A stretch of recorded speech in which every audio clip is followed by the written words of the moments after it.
परदेशमै भएर पिर चिन्ता टेन्सनमा बसे तापनि र नेपालमा आएर एउटा भोट दिन नपाए पनि परदेशबाट भए पनि पहिलो प्रथम त प्रधानमन्त्री सुशीला कार्की आमालाई नमस्कार धन्यवाद भन्न चाहन्छु। दोस्रो कुरा जेनजी आन्दोलनमा एउटा खम्बा भएर उभिनु भयो हैन। दन्तकाल त्यस्तो जेनजी आन्दोलनमा एउटा खम्बा भएर उभिनु भयो। खम्बा भएर उभिएकोमा पनि धेरै धेरै हजुरलाई धन्यवाद। दोस्रो कुरा चुनाव यति राम्रो शान्तिपूर्ण चुनाव हुन्छ होला भन्ने सोचिएको पनि थिएन।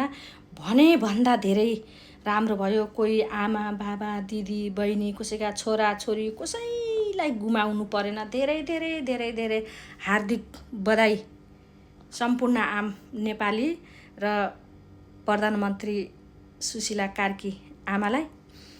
र तेस्रो कुरा जित्नु भएको घन्टीमय भएछ।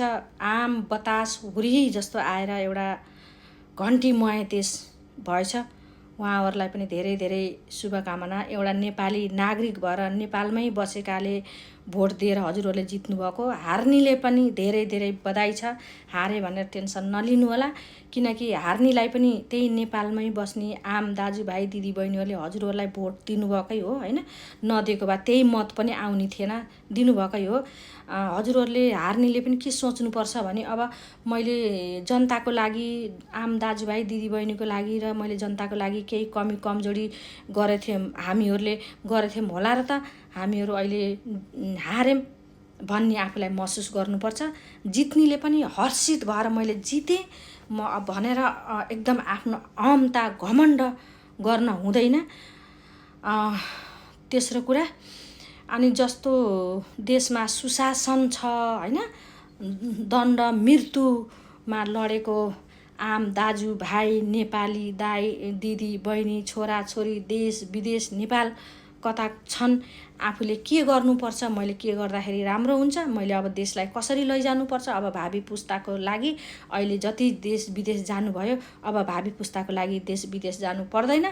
अब नेपालमै हामीले केही गर्नुपर्छ र गराउनुपर्छ भन्ने सोच विचार राख्नु होला अब आउने प्रधानमन्त्रीहरूले पनि र अहिले जित्ने भावी पुस्ता छोराछोरीहरूले पनि धेरै भन्दा धेरै मत लिएर जित्नुभएछ। यस्तो आँधी हुरी तुफान कि यो चैत वैशाखको हुरीले पात बढारे कुचोले बढारे जस्तो बढारेर घन्टीमय बनाउनु भएछ। उहाँहरूको लागि पनि धेरै धेरै धन्यवाद। र फेरि हार्नु भएकोलाई पनि धेरै धेरै धन्यवाद। पहिला हजुरहरूले जित्नु भएको थियो हैन, नजितेको पनि होइन। अहिले पनि आम जनताले हजुरहरूलाई भोट दिनुभएको पनि छ। हार जित हुन्छ, खेल हो यो, राजनीतिक हो। राजनीतिकमा हार जित हुन्छ। खेलमा पनि आयो त एउटा मैदानमा आइसकेपछि एउटाले हार्ने एउटाले जित्ने हुनैपर्छ।